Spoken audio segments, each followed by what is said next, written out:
नमस्कार, education India पर आपका एक बार फिर से स्वागत है। अभी हम इस वीडियो में बात करने जा रहे हैं ई श्रम कार्ड के बारे में। जैसा कि आपको पता होगा, योगी सरकार आपके खाते में हजार हजार रुपए भेज रही है। जिनके भी ई श्रम कार्ड बने हुए हैं उनको ये फायदा मिल रहा है। ऐसे में इस वीडियो में जानकारी देंगे कि अगर अभी तक आपके खाते में 1000 रुपए नहीं आए हैं तो कब तक आएंगे, और साथ ही आपको इस श्रम कार्ड के बारे में पूरी जानकारी देंगे। तो आप इस वीडियो को अंत तक ध्यान से पूरा जरूर देखिएगा। लेकिन उससे पहले अगर आप आगे भी ऐसे वीडियोस देखना चाहते हैं तो बिना किसी देरी के चैनल को अभी सब्सक्राइब कर लीजिएगा और बेल आइकन को भी दबा दीजिएगा। आइए वीडियो में आगे बढ़ते हैं और आपको बताते हैं कि ई श्रम कार्ड के जो 1000 रुपए हैं वो आपके खाते में कब तक आ सकते हैं। आपको बता दें, अब तक आई जानकारी के अनुसार करीबन 1.5 करोड़ मजदूरों के खाते में ये भरण पोषण भत्ता राशि भेजी जाएगी, जो कि प्रत्येक महीने की 500 रुपए है। फिलहाल जो 2 महीने की 1000 रुपए भेजी जा रही है और आगे भी सरकार 2 महीने के जो रुपए हैं वो आपके खाते में भेजेगी। कोरोना का एक बार फिर से यहाँ पर असर देखने को मिल रहा है और तीसरी लहर देश में आ चुकी है।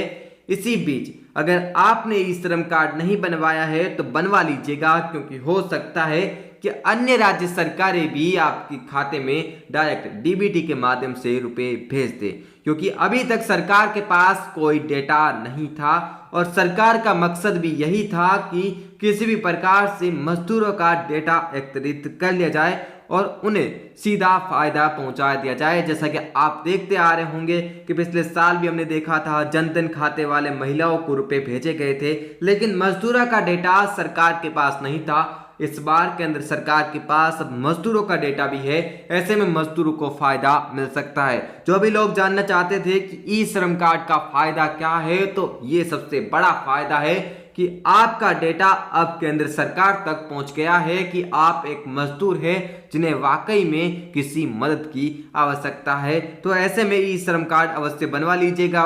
इसके बारे में इस वीडियो में आगे बात करेंगे कि ई श्रम कार्ड कैसे बनवाना है। हालांकि अगर आप देखना चाहते हैं तो कमेंट बॉक्स में हमने लिंक दे रखा है। 1000 रुपए की बात कर रहे थे, उत्तर प्रदेश सरकार की बात कर रहे थे। उत्तर प्रदेश सरकार करीबन 1.5 करोड़ जो मजदूर है इनके खाते में रुपए भेज सकती है। और अभी तक जो जानकारी हमारे सामने आ रही है उसके अनुसार करीबन 7,80,000 मजदूरों के खाते में रुपए भेज दिए गए हैं और ये रुपए भेजे गए हैं जो कि हजार रुपए की धनराशि है आपके खाते में भेजी गई है। और इसी हफ्ते के अंदर, इसी सप्ताह के अंदर करीबन 5 लाख और मजदूरों के खाते में रुपए भेज दिए जाएंगे। ऐसी खबर हमारे सामने आ रही है। अगर बात करें कि कौन कौन से जो मजदूर हैं वो इस योजना का फायदा उठा सकते हैं, अगर आप रेहड़ी लगाते हैं, अगर आप खोमचा लगाते हैं, रिक्शा ठेला चालक है, नाई है, धोबी है, दर्जी, मोची, फल और सब्जी के विक्रेता है, इसके अलावा भी तमाम जो यहाँ पर है आप किसी कृषि आधारित मजदूर है तो भी आपको फायदा मिलेगा। आप किसी भी फील्ड में मजदूरी करते हैं और आप ईपीएफओ के अंदर नहीं आते हैं तो बिल्कुल आपको इस योजना का फायदा मिल जाएगा। आप असंगठित क्षेत्र के अंदर कार्य कर रहे हैं, आपका पीएफ आदि कटता नहीं है, तो ऐसे में आपको इस योजना का फायदा मिलेगा। ये सीधी सी बात है। अब बात आती है कि कहां से आप इसके लिए रजिस्ट्रेशन कर पाएंगे, कैसे कार्ड बना पाएंगे। ई श्रम कार्ड है, यानी कि इंटरनेट पर श्रम कार्ड बनेगा। ये मजदूर कार्ड से थोड़ा अलग है, इंटरनेट पर ये श्रम कार्ड बनेगा, इसीलिए इसका नाम ई श्रम कार्ड रखा गया।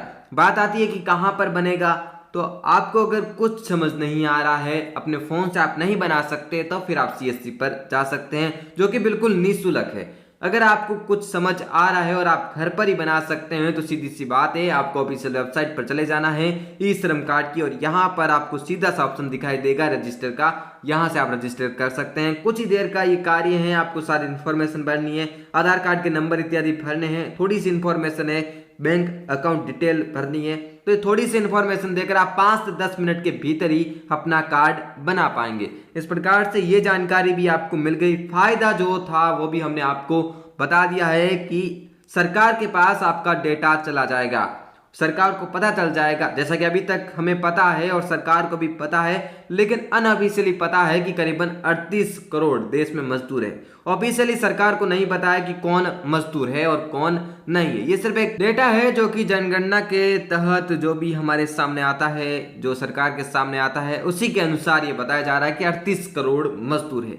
सरकार को पता नहीं है कि आप मजदूर है या फिर नहीं, तो सरकार को पता चल जाएगा कि आप मजदूर हैं। ऐसे में जैसा कि कोरोना की तीसरी लहर आ रही है और कोरोना की तीसरी लहर अगर और ज़्यादा भयावह हो जाती है, लॉकडाउन की स्थिति अगर उत्पन्न हो जाती है, तो ऐसे में मजदूरों को सीधा फायदा दिया जा सकता है। इस प्रकार से भी हमारे सामने जो रिपोर्ट्स है वो आ रही है। हालांकि अभी तक ऑफिशियली कुछ नहीं कहा गया है। ऑफिशियली सिर्फ और सिर्फ उत्तर प्रदेश की सरकार ने हजार रुपए मजदूरों के खाते में ट्रांसफर कर दिए हैं, जो कि 2 महीनों के एक साथ है। 500 रुपए हर महीने के हैं और ये जो है मार्च के महीने तक आपको मिलेंगे। इस प्रकार से हमारे सामने जानकारी आ रही है। इस प्रकार से ये वीडियो था। अगर आपको पसंद आया है तो अभी लाइक करिएगा और साथ ही ऐसे वीडियोस अगर आप आगे भी देखना चाहते हैं तो बिना किसी देरी के चैनल को अभी सब्सक्राइब कर लीजिएगा और बेल आइकन को भी दबा दीजिएगा। मिलते हैं आपसे अगले वीडियो में किसी अन्य जानकारी के साथ। तब तक के लिए आप बने रहिए एजुकेशन इंडिया के साथ।